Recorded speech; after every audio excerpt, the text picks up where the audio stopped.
Yes, ẹ̀yin tèmi, ẹ̀yin náà rí title.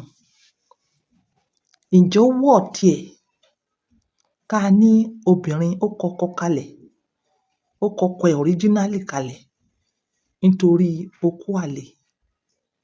Ǹjẹ́ ó wọ̀ tẹ̀? Ẹ̀yin tèmi, kí ló mú title yìí wá? Ó ní fídíò Mother Yinka TNT kan tí wọ́n pe àkọlé fídíò yẹn ní Ògùn Alékó. Nínú fídíò yẹn, wọ́n bá àwọn obìnrin sọ̀rọ̀ níbẹ̀ pé kò wọ̀ tiẹ̀ nítorí ọkùnrin tó fẹ́ lọ kó bá níta, ó fẹ́ fi ọkọ rẹ̀ kalẹ̀ nítorí ọkùnrin kan, nítorí ìbálòpọ̀, torí okó, pé kò wọ̀ tẹ̀.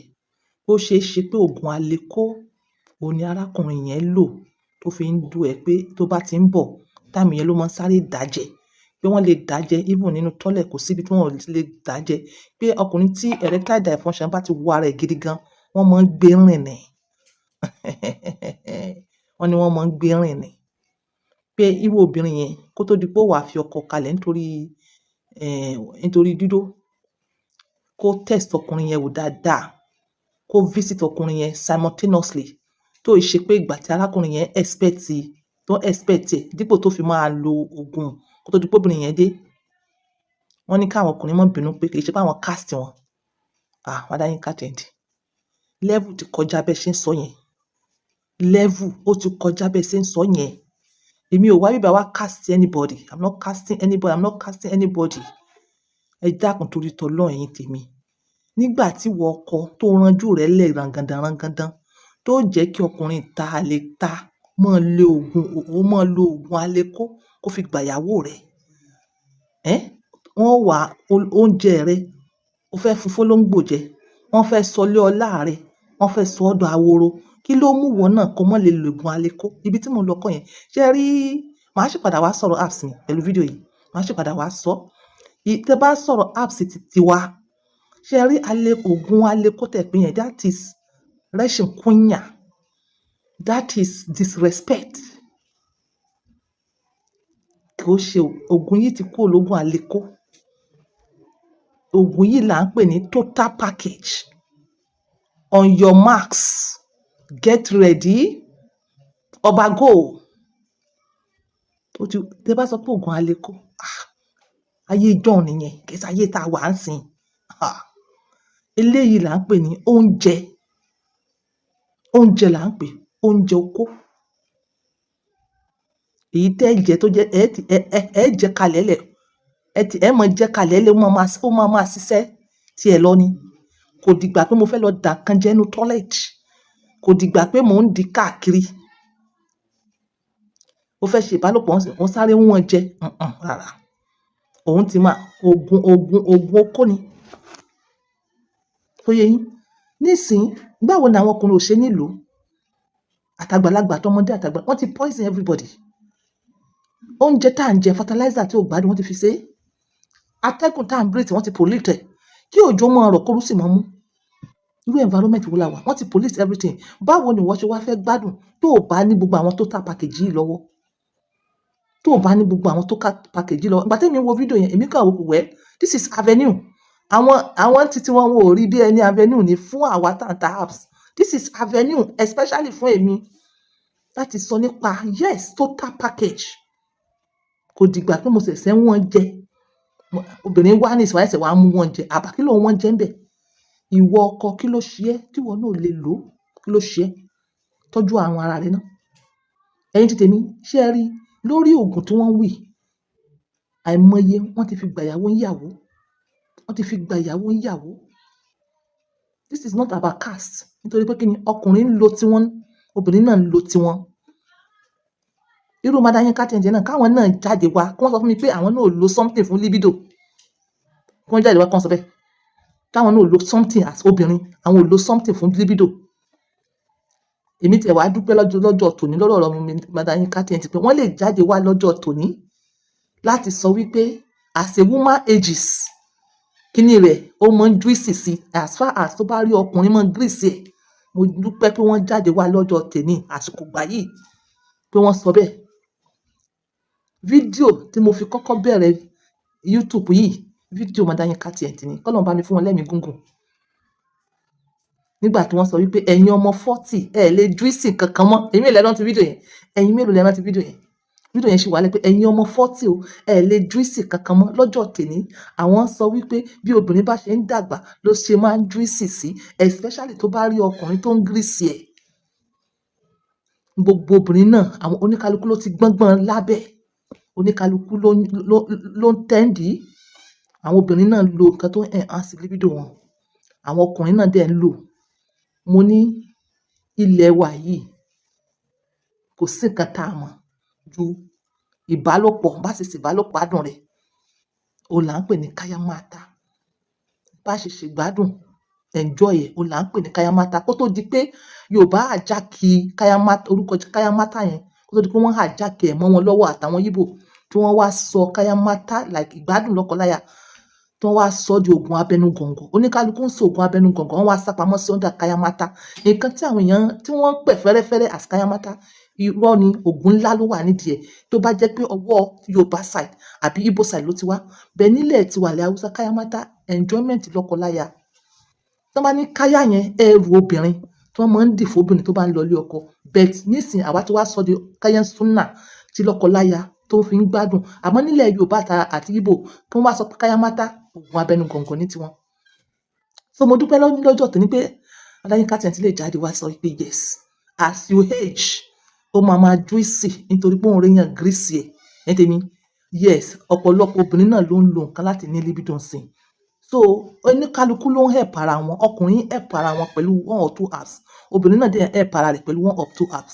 Ìwọ ọkùnrin tó wá lajú ẹ lẹ̀ kọ̀dọ̀rọ̀ tó jẹ́ kí ọkùnrin kan kó fi oògùn kan kó fi gba ìyàwó rẹ̀ tí wọn náà ò lè enhance. I'm telling you, you are doing yourself. Ìjọ́ wo ni mọ́kù? Ìjọ́ wo ni mọ́kù ò ní kú? Ìjọ́ wo ni mọ́kù ò ní kú? In as much as kì í ṣe pé sickness kan tó ṣe gọbọi ló ń ṣe ẹ́, kì í ṣe pé bóyá àwọn ọpọlọ àbò ní nervous system problem, àbò ní problem kan tó jẹ́ pé àgbà tí wọ́n bá fẹ́ ṣe operation kó tó di gbogbo gbádùn. Tó jẹ́ wípé fẹ́rẹ́fẹ́rẹ́ yìí náà ni energy yìí ni ò sí. Àgbàlagbà dé ni ìwọ fi sọ wípé ìwọ ló wá sọ wípé lose energy. Tọ́jú ara rẹ fún ìyàwó ẹ̀, fún àwọn ìyàwó ẹ̀. Kí ni àǹfààní pé alọ́kànlẹ́ tí ò lè ṣe? Yes, kí ni àǹfààní ẹ̀? So disrespect ni fún pé àlekò no. A lọ dà nǹkan jẹ́ ńsìn disrespect ni. Àjẹtẹ́lẹ̀ ni. Àjẹtẹ́nu. Ẹni tí mo fẹ́ sọ̀rọ̀ kan. Arábìnrin kan lórí irú ọ̀rọ̀ báyìí. Ọ̀rẹ́ ọkọ ẹ̀ ló bẹ̀rẹ̀ sí ní kó bá sùn fún. Fídíò yẹn wá cast.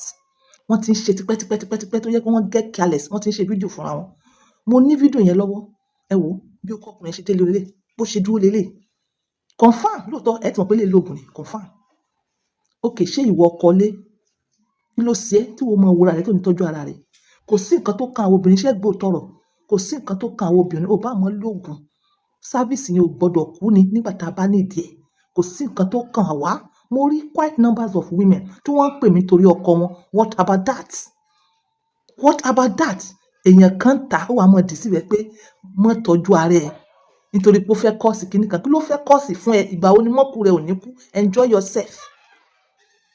Obìnrin ìyàwó ilé yẹn ó dẹ̀ ń ṣe fídíò pẹ̀lú ọkọ ẹ̀ títí tí ọmọ rẹ̀ obìnrin fi wá rí fídíò yẹn.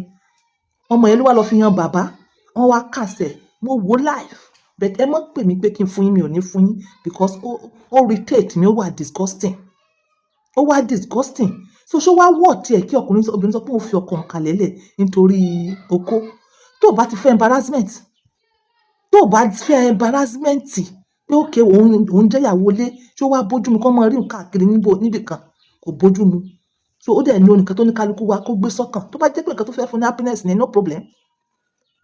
In as much as ìwọ ọkọ ó jókòó lẹ̀ ń bẹ̀, ó tọ́jú ara rẹ̀.